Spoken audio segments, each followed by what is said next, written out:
Hello, this is Moss Talks. I am going to be talking about what if every tribe ever listed had a war besides the extinct tribes.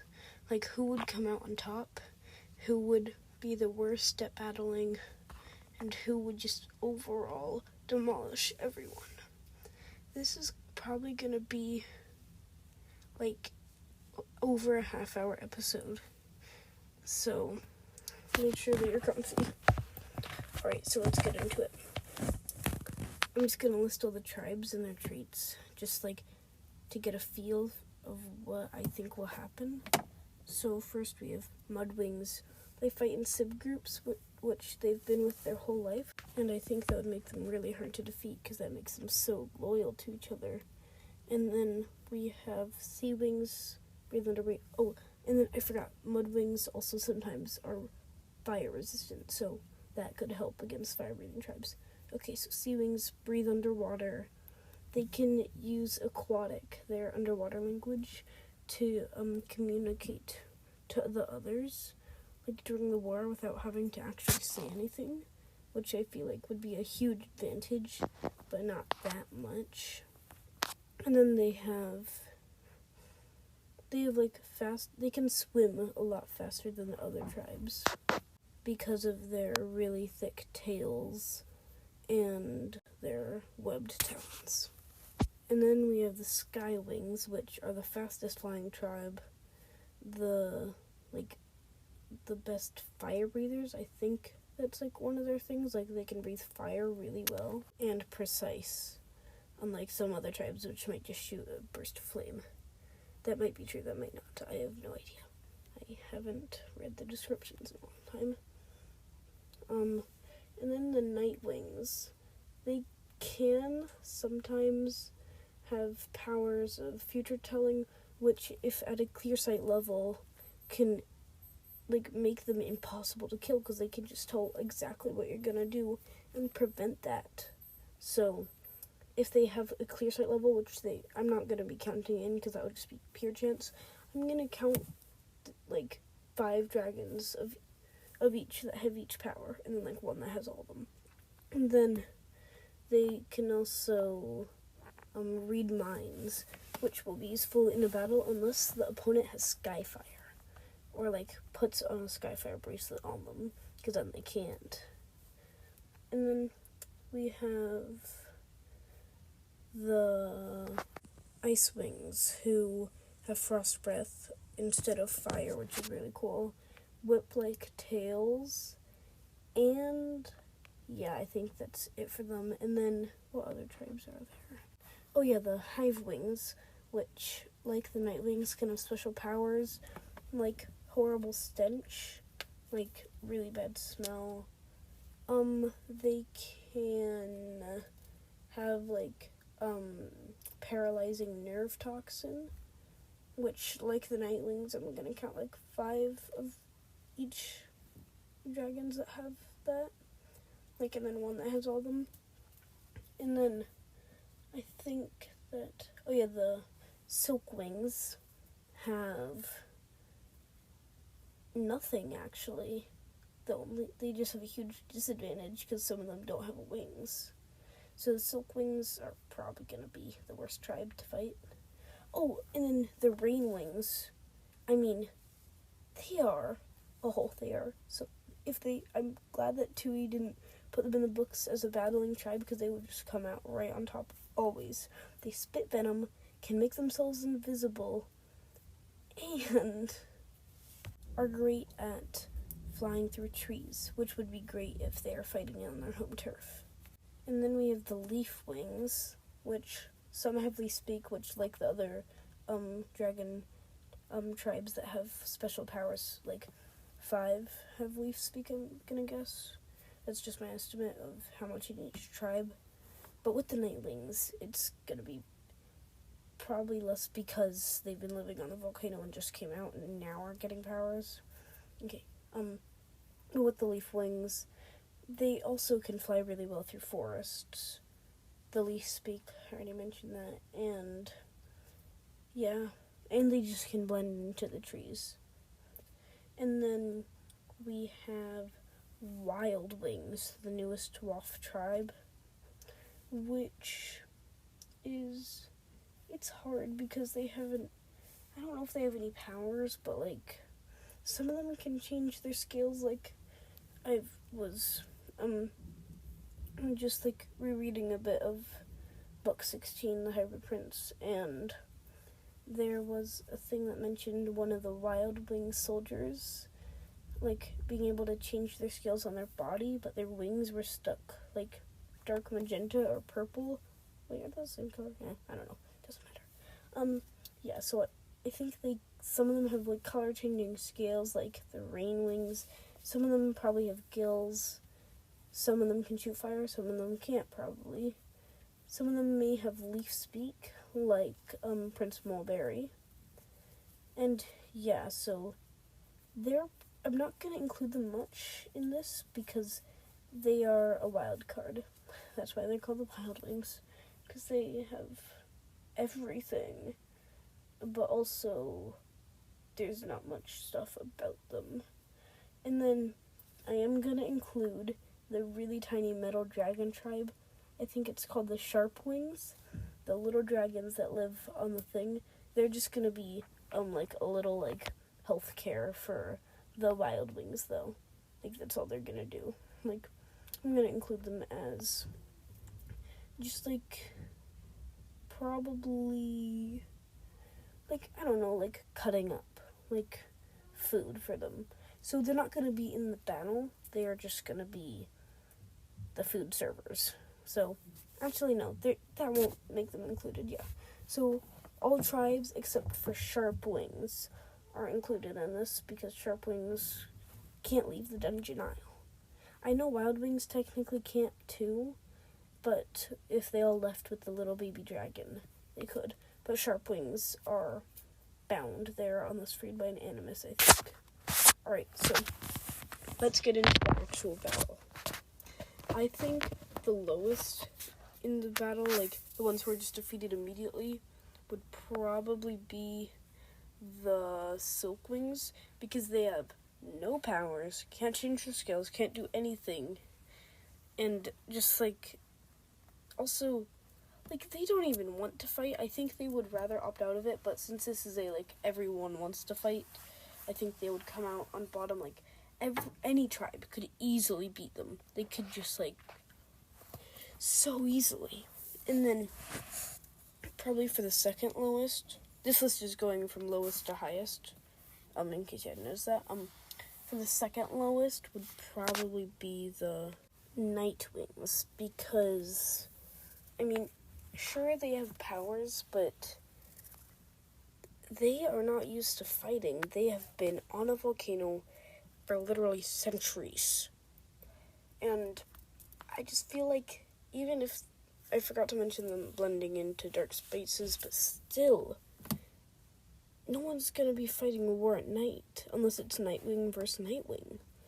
Like, because they're up at night, usually. And I just feel like, even with the powers, they're not gonna be on a clear sight level. It's just gonna be mild visions, and mind reading would be like them reading the thoughts of the person who was their victor over them.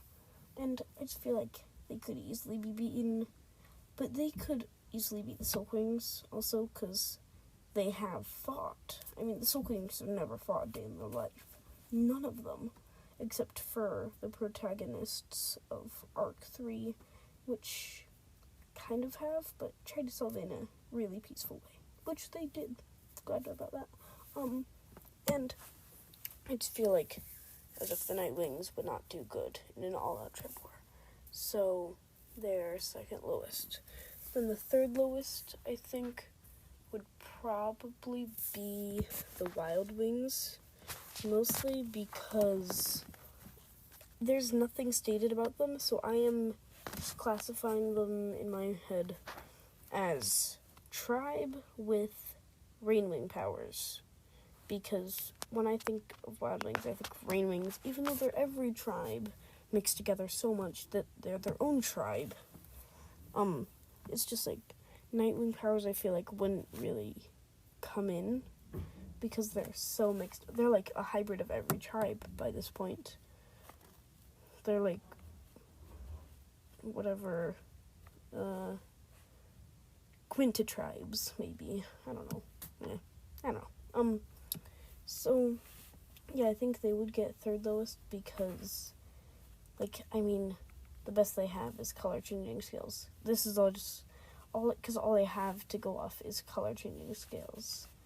I might do a redo of this episode once the next book comes out. If once there's a description for Wild Wings written by T.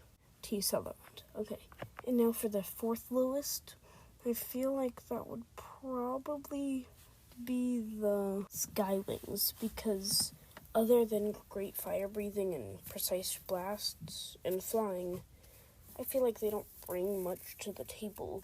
They just are good at flying and fire breathing. Like, they are one of the tribes that has had the most wars in WOF history, and I just feel like they wouldn't do much, though, even though they have had a lot of experience. And I feel like most of them would probably be so tired out from all the other wars that they wouldn't have much gusto. They'd try, but still, even with the stuff they have, I just feel as if they would not do that well. They would just sit down and just enjoy the evening.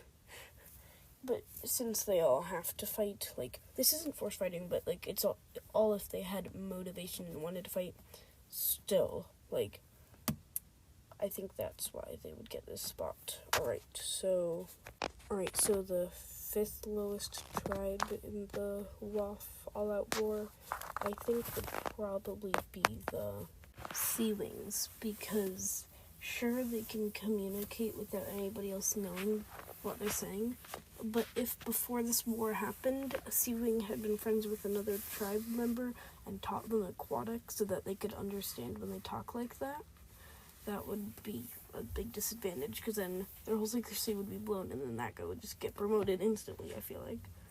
And then, also, sure, they can breathe underwater, but other dragons can also go underwater and get them, and I just feel like it isn't that much of a advantage.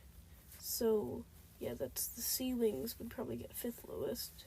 And for the sixth lowest tribe would probably be the Ice Wings, because they don't have that much besides Frost Breath. Frost Breath and, being able to withstand cold temperatures is, their only powers. So, there's nothing else to really say. I just feel like for the Ice Wings, I just feel as if they would not do well. They do well. They could beat all the other tribes that are lower than them in this ranking, but all they really have is Frost Breath. They could take out, some dragons, but then they just get overwhelmed pretty quickly. Yeah, okay. And then for the seventh lowest, I think that tribe would probably be the Leaf Wings, because they mostly just, they're good at fighting, just, they have Leaf Speak too, but, they've been in lots of wars. They staged the rebellion in Arc 3 against the Hive Wings to, show that they weren't extinct and that they were fighting back to take back Mentala. Instead of the Hive Wings cutting down the trees. They have Leaf Speak and they're good at fighting, but the tribes could also take them down, not easily, but, after, it would be hard to take them down, but the other tribes would definitely be up to it. Oh yeah, in this all-out war, there are no alliances. It's just each tribe for their own. Okay, yeah. So, Any of the tribes that I haven't listed yet, I feel like could defeat them, but the tribes below could not. So, yeah. And then the 8th lowest tribe, the 8th tribe to be defeated in this would probably be the Hive Wings, because they're almost like the Leaf Wings, almost exactly, just they have more powers. So they could defeat the Leaf Wings, but same thing, like, they've battled a lot against the Leaf Wings, and they have more powers. I think they have the widest range of powers in any of the tribes, but the Wild Wings might have more. I don't know yet, because that information hasn't been released yet. So, yeah, the Hive Wings, I would feel like would get that place, because they are good, like the Leaf Wings, but not good enough to be the victor of this whole battle. Okay, so the second place tribe so the 9th tribe to be defeated would be the Sand Wings, because they are powerful. They have lots of Animus touched items in their treasury, like the Eye of Onyx. They can just like throw it on random dragons and just make them be lightninged away to death. And then even with their venomous tail barb, like that could wipe out a lot of the tribes. Like they could defeat a lot of the tribes easily, just not. They wouldn't win the whole thing, because the victor, there was no way this could not be the case. The victor is the Rainwings, because if they are going, as this is set in a Pyria and Pantala and Dungeon Isle, where everyone can, it wants to fight. Everyone really wants to, because they have good reasons. I don't know those reasons, but it's just for, the simulation, kind of. Okay, and then the Rainwings would be the victor of the entire battle, because they have venom that can kill a dragon instantly or just make their face off. I think the 3 dragons, that we've seen survive, still, barely survived, though. And then they can turn themselves invisible and just camouflage. So that's why they would be the victor in a what if all the Wings of Fire tribes had a war. Alright, that is almost it for this episode. I do want to remind you, there is a art contest or Q&A coming up.